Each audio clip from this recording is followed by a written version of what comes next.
Eu, então, resolvi falar para dizer algumas coisas para vocês. Primeiro, os meus agradecimentos. Não aos ministros meus que estão aqui, porque é obrigação deles de estar aqui quando são convidados, dentro do possível, mas aos governadores, ao Jerônimo, a Raquel, ao Eumano, ao João Azevedo, ao Renato Casagrande, a Rafael Fonteles, ao Fábio Mitidieri e ao Wilson Lima.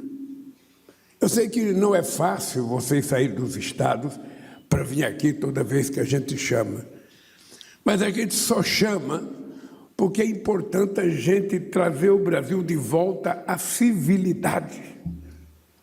A civilidade significa que os entes federados precisam,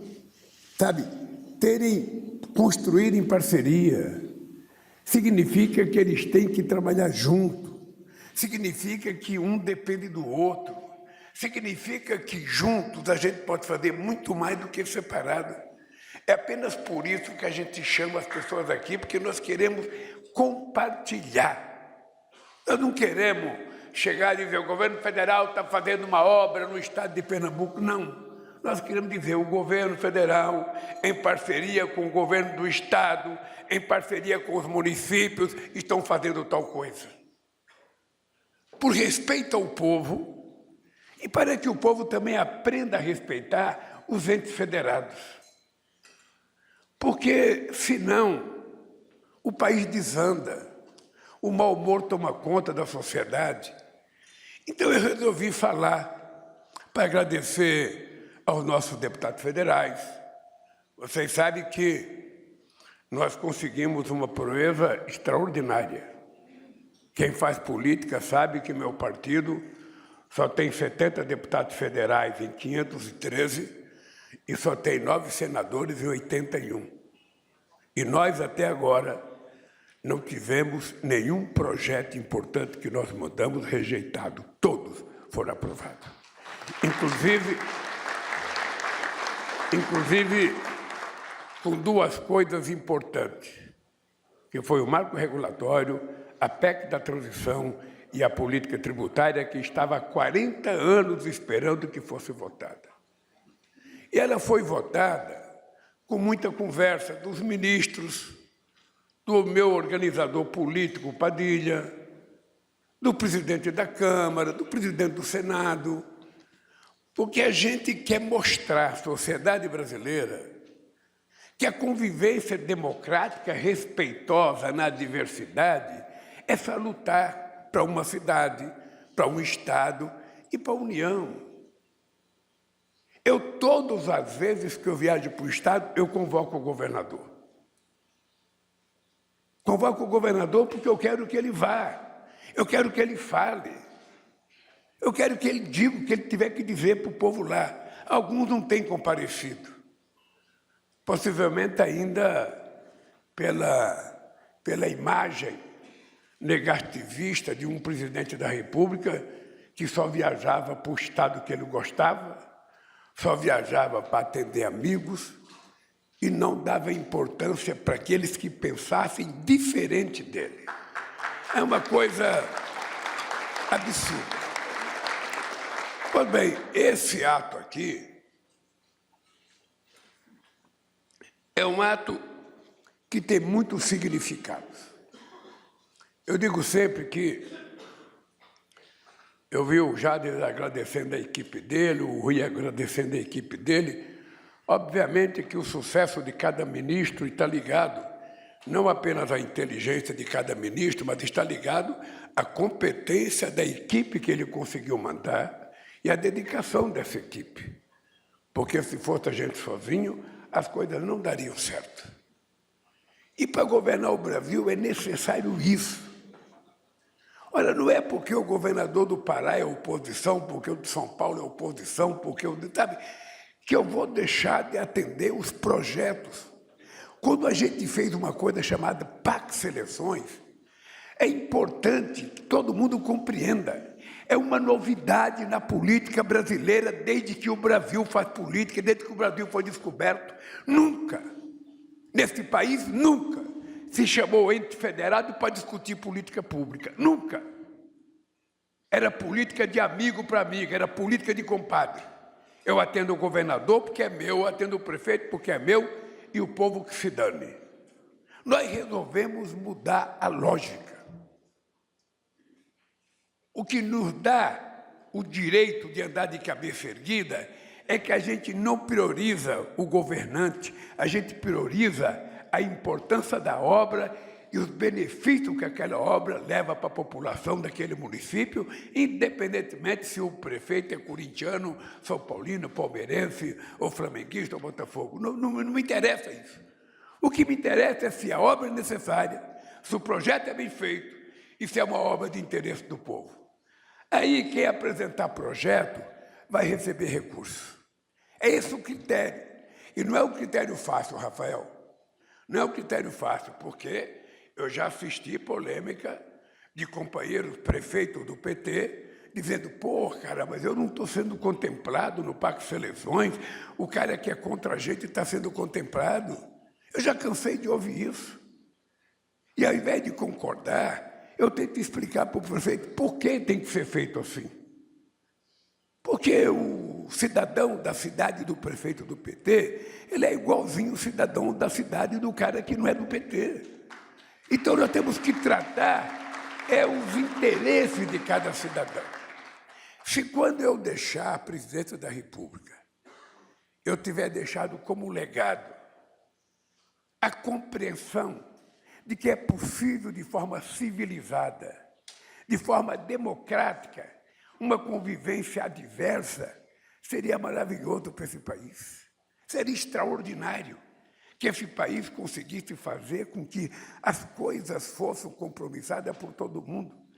O que é triste é que quando você chega, depois de um período de 15 anos afastado da presidência da República, você encontra obras que eu comecei a fazer, e pelo fato de ser eu que comecei a fazer, as obras simplesmente foram paralisadas. O que é triste é que você tem casa que parou de ser construída a partir de 2013, 2014, ou 2016, quando a Dilma deixou a presidenta da República. E aí está cheio de pontes, 6 mil creches, não sei quantas UPAs, não sei quantas UBS, tudo paralisada. Porque foi o governo adversário que começou a fazer. Ora, o que o povo tem a ver com isso? Por que o povo pode ser vítima dessa pequenez política do comportamento de um governante?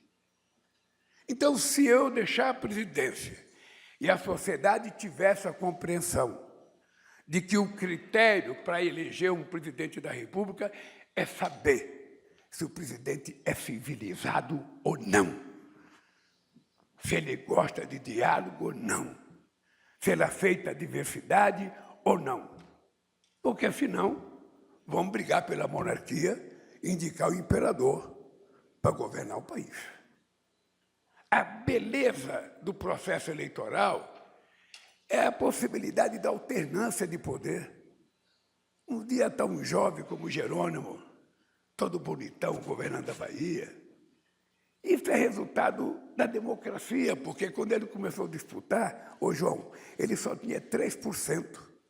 O adversário dele tinha 67%. E depois que abriu as urnas, ele ganhou as eleições. E aí valeu para você, Rafael, valeu para o João, valeu para todos os governadores eleitos. Ora, então, o que nós queremos construir para esse país é um outro jeito de fazer política. É um outro jeito de tratar o povo. Nós somos um país em que, historicamente, a elite governando nunca se preocupou com o povo. Esse é um dado histórico. Isso vem do tempo do Império. A elite nunca se preocupou com o povo. Aliás, havia muitos governantes que davam de barato, Jerônimo, que o Brasil seria bom se fosse governado para 35% ou 40% da sociedade. O resto é resto. O resto, o cara é pobre porque o cara é pobre, nasceu para ser pobre, é o destino dele ser pobre. Aí o cara está na rua porque ele é vagabundo, porque ele é preguiçoso, porque ele tem que estar na rua. A empregada doméstica só sabe fazer esse trabalho porque esse trabalho é para gente que não estudou. Se dá isso de barato. E não se faz um único esforço para a gente mudar essa realidade e fazer com que as pessoas galguem um degrau na sociedade desse país. Um degrau, 2 degraus. Nós somos de um tempo, Rafael, você que é muito jovem, nós somos de um tempo em que as pessoas que compravam uma casa ou um terreno e no rio, e tinha um rio atrás, aquele rio era o esgoto. As manilhas saíam diretamente para jogar, sabe, os dejetos in natura lá no esgoto. Ou seja, isso ficou para trás, gente. Nós temos cidade bonita como Florianópolis. Veja quanto de esgoto é recolhido e tratado para ser jogado fora. Faça um levantamento. Por quê? Porque cuidar de enchente é um problema do prefeito. Eu não moro na cidade. Cuidar de desbarrancamento, de deslizamento de terra é um problema de pobre que mora lá. Eu não moro lá. E assim as pessoas vão sendo esquecidas. E a gente vê que projetos que foram anunciados em 2012, sabe, sequer saíram do papel, em vários estados da federação, em várias cidades. Por quê? Porque cada prefeito, cada governador e cada presidente da República quer ter a sua marca. Ah, eu preciso ter uma marca. Se o Lula fazia assim, eu não posso fazer assim. Se o Lula gosta de vermelho, eu tenho que gostar de amarelo.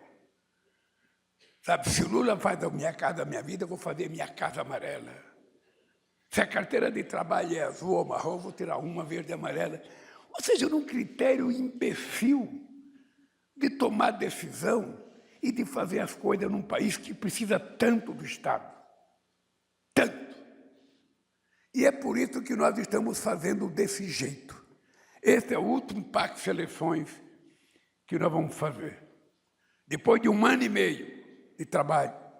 E é importante a gente lembrar que essa história começou durante a campanha, eu dizendo que logo que eu tomasse posse, eu ia convidar os 27 governadores de estado, iria perguntar para cada governador qual era a obra mais importante para o seu estado, que ele colocasse isso num projeto que nós iríamos ajudar a fazer.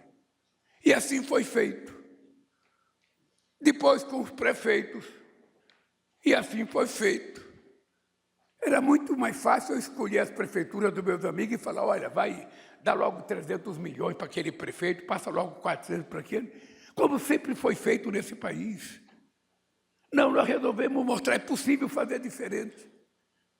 Afinal de contas, vocês têm na presidência da República e na vice as 2 pessoas com mais experiência nesse país.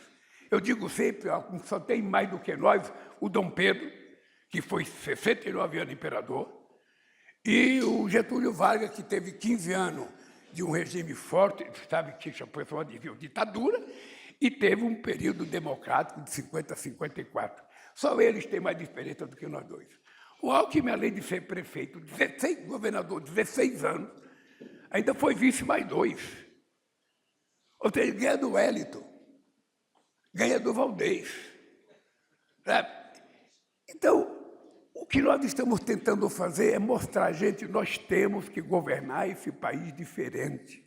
Nós temos que conversar com todo mundo, nós temos que dialogar, nós temos que ver o que a gente pode compartilhar, o que um Estado pode ajudar o outro. Por exemplo, vocês vão ver no Pacto de Seleção que os estados mais ricos e a cidade mais rica, a gente está oferecendo financiamento. E os estados mais pobres, a gente está tentando colocar recursos do orçamento. Mas tem que ser assim mesmo. Tem que ser assim mesmo, é como o programa Pé de Meia. Nós estamos dando uma bolsa para os alunos do ensino médio, sabe, mais pobres. Seria bom se eu pudesse dar para todos, mas vamos chegar a 4 milhões de jovens, Rafael. 4 milhões de jovens. 4 milhões de jovens. E um estado como São Paulo, vice-governador, um estado como São Paulo vai receber pé de meia para 550 mil estudantes do pé de meia. Eu vou propor ao Haddad para que na renegociação da dívida dos estados, uma forma dos estados pagar o que deve é fazer o pé de meia estadual para complementar os estudantes que não foram contemplados pelo Cadê Único. É um jeito bom de gastar dinheiro, investindo na educação desse país. Esse projeto que o Lewandowski apresentou, obviamente que é um projeto para 30 cidades, é um projeto piloto, mas isso foi pensado quando o Tarso Genro criou o Pronas. Qual era a nossa ideia? Criar centro de convivência na perspectiva de fazer com que o povo pobre tenha acesso a coisas importantes. Eu fui esses dias anunciar o Instituto em São Paulo, no Jardim Ângela, lá no fim da Zona Sul de São Paulo, que era tido como o bairro mais violento de São Paulo. Eu saí de lá, conversando com a Jângela no carro, eu falei, porra, é impressionante como esse povo está isolado do mundo. É um lugar que não tem um shopping, é um lugar que não tem um teatro, é um lugar que não tem um cinema. Ou seja, o que essa gente faz? O Carlos me prometeu, e eu vou aproveitar e cobrar publicamente, você me prometeu no ato que você tinha uma obra, um terreno da Caixa Econômica, um salão da Caixa Econômica, um prédio que você ia dar para que aquele povo pudesse ter uma área de lazer, aquele povo puder construir alguma coisa para eles. Então, por favor, quando terminar, suba comigo para me dizer logo que vai assinar. Porque, gente, é essa a nossa função. A nossa função de governante é tentar olhar para aquelas pessoas mais vulneráveis, mais necessitadas. Sabe, a gente tentar cuidar, porque tem gente que não precisa do Estado. Acha que um cara bonitão como o Jerônimo precisa do Estado? Não. O cara é professor, o cara tem um salário, sabe? Esse aqui, não precisa do Estado. O Estado atrapalha porque cobra imposto de renda dele, mas ele cobra mais barato ainda, porque ele paga menos do que o coitado que ganha R$ 2.500, R$ 2.600. Então, um país em que as pessoas foram predestinadas a ser pobres. A pobreza não é um fenômeno da natureza. A pobreza é resultado da incompetência política das pessoas que dirigem esse país.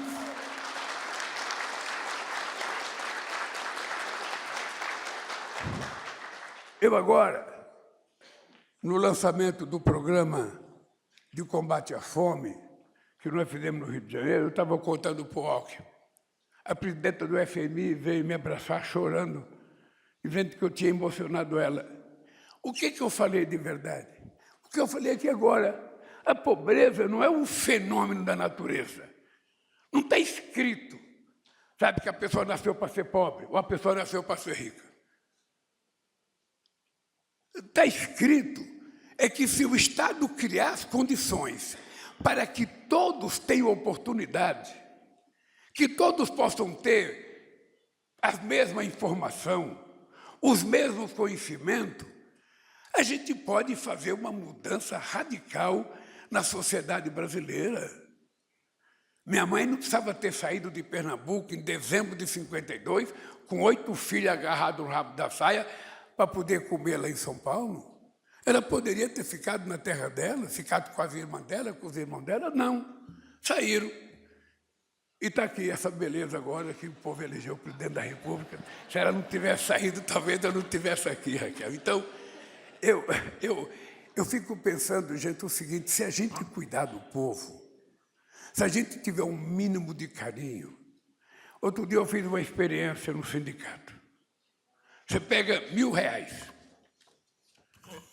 pega R$1.000, junta 100 pessoas e divide R$10 para cada pessoa. Tá? E você vai ver o que você dá R$1.000 para cada pessoa. E você vai ver o que as pessoas vão fazer. Agora você pega esses R$100.000, ou esses R$1.000, e divide por 100.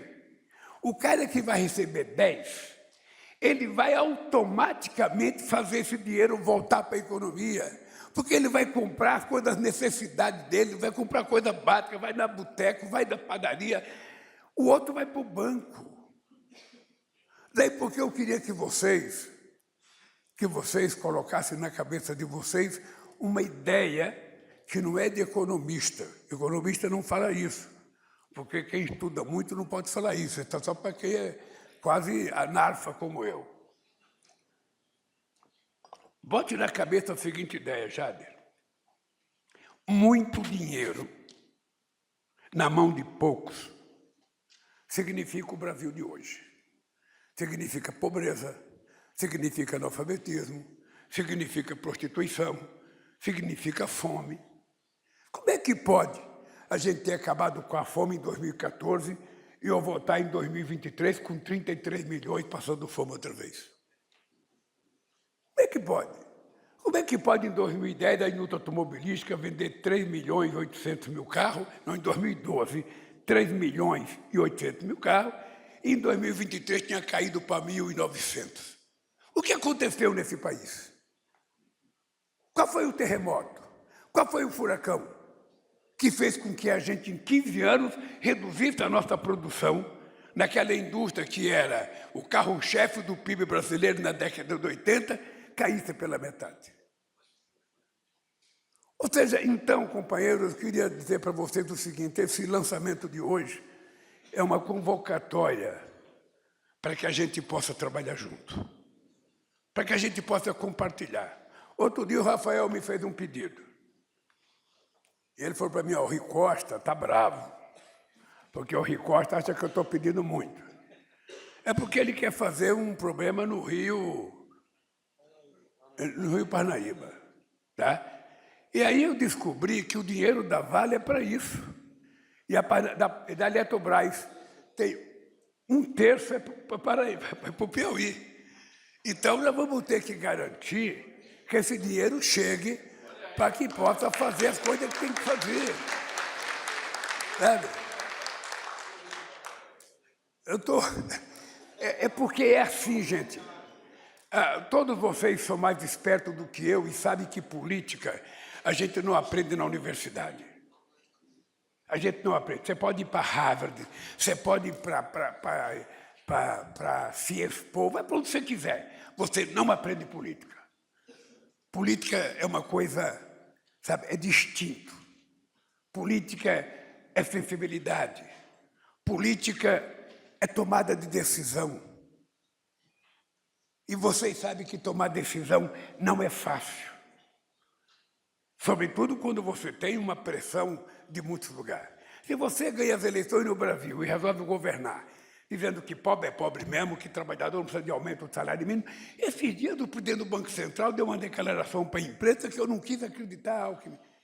Eu não quis acreditar. Um cidadão jovem, bem-sucedido na vida, diz o seguinte: esse negócio do aumento do salário mínimo e a massa salarial crescendo pode gerar inflação. Ou seja, significa que para não ter inflação é preciso o povo ganhar pouco? É preciso? Será que essa pessoa não tem respeito? Será que as pessoas pensam que alguém ganha um salário mínimo porque quer ganhar um salário mínimo?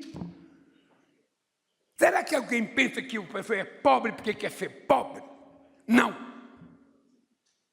Não.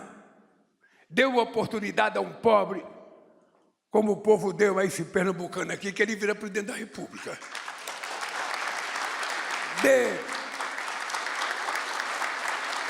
Deu oportunidade, eu lembro das Olimpíadas da Matemática, quando nós fizemos, havia uma crença aqui nesse país, Rafael, de que, não, presidente, não vamos fazer a Olimpíada da Matemática, porque criança de escola pública não participa. Já foi tentado? Não. Nós tentamos fazer. A primeira inscrição foi 10 milhões de crianças. E eu não esqueço nunca a imagem do menino do Ceará que ganhou a medalha de ouro na matemática. Ele ia para a escola num carrinho de mão, porque ele era tetraplégico. O pai levava ele lá. Olha, se aquele moleque provou que a deficiência dele não impedia de que ele fizesse as coisas, que ele fosse inteligente, o que pode impedir da gente melhorar a vida do povo? É só cada prefeito pensar no orçamento, deixar um pouquinho para o pobre. O governador vai fazer o orçamento, deixa um pouquinho para o pobre. O governo federal vai fazer alguma coisa, deixa um pouquinho para o pobre.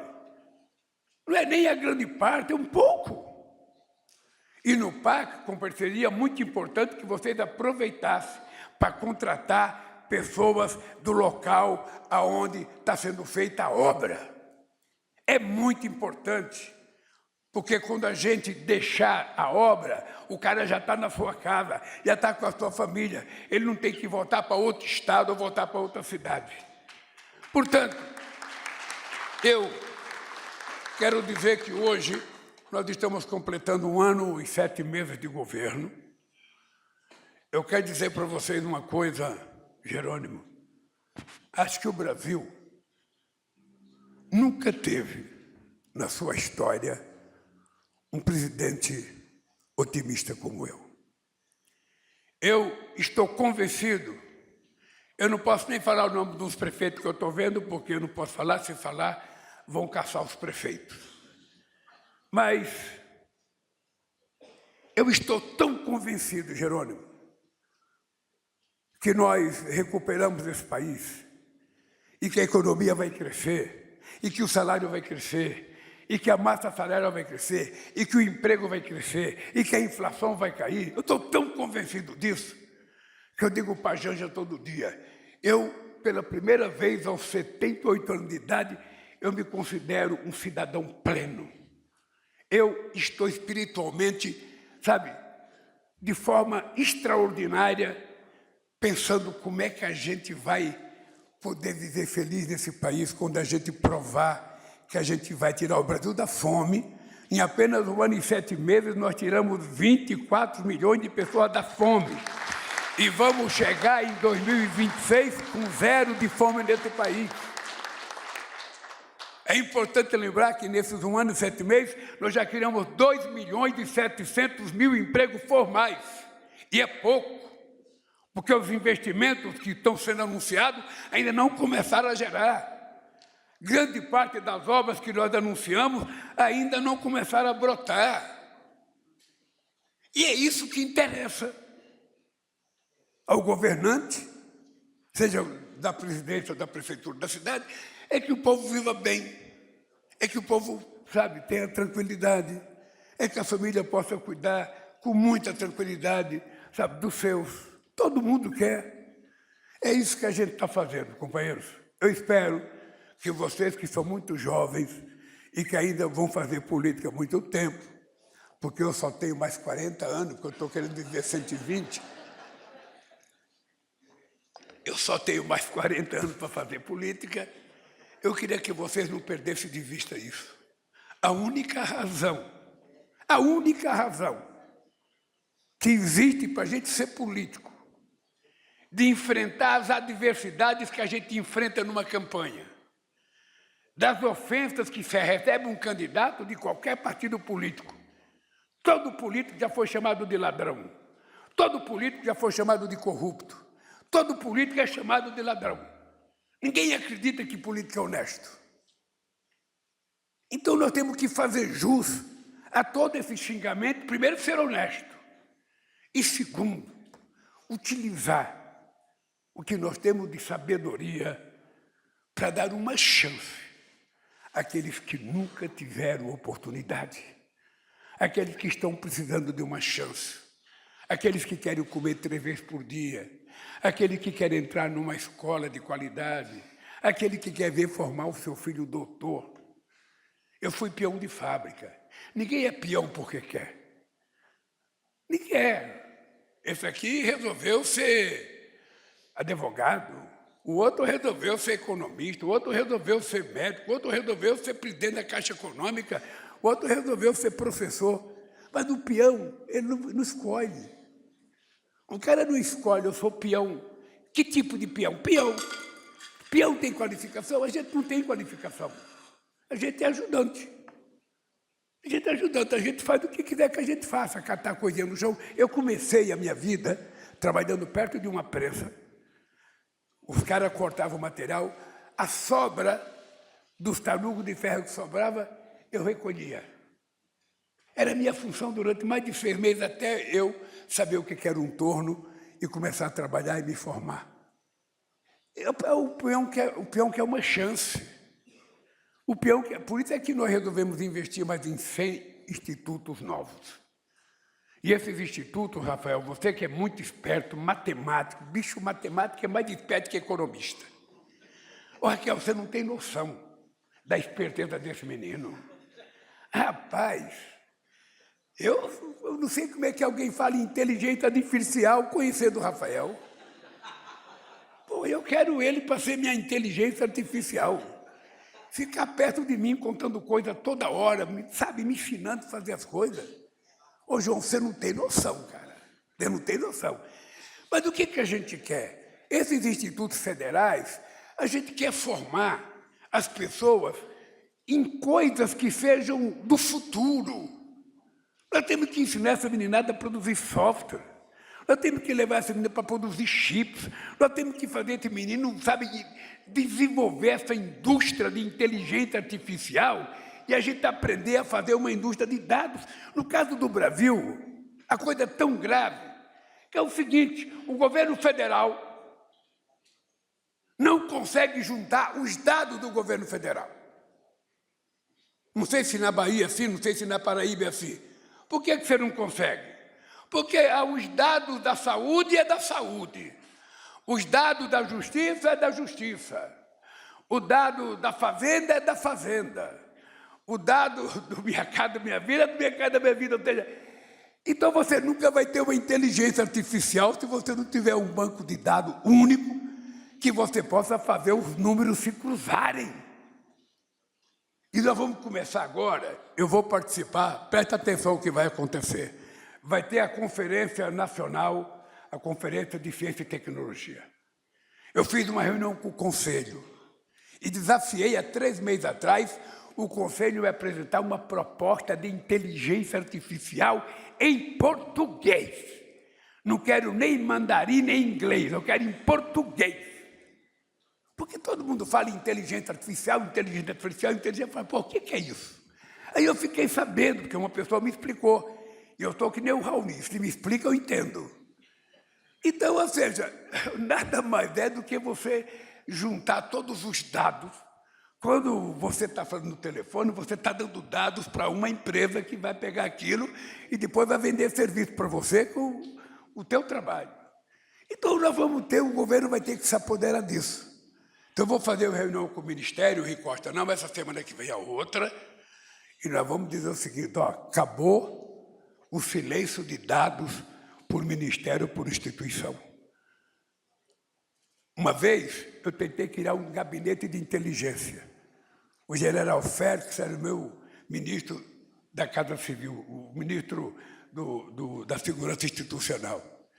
E eu queria montar um escritório que juntasse a Polícia Federal, juntasse o Exército, juntasse a Marinha, juntasse a FAB, e a gente montasse uma inteligência para não acontecer o que aconteceu nas torres dos Estados Unidos. Ou seja, tinha muita polícia, cada um sabia um pedaço, eles não conversavam entre eles, os caras foram lá e explodiram. E você sabe que nós não conseguimos, Rafael?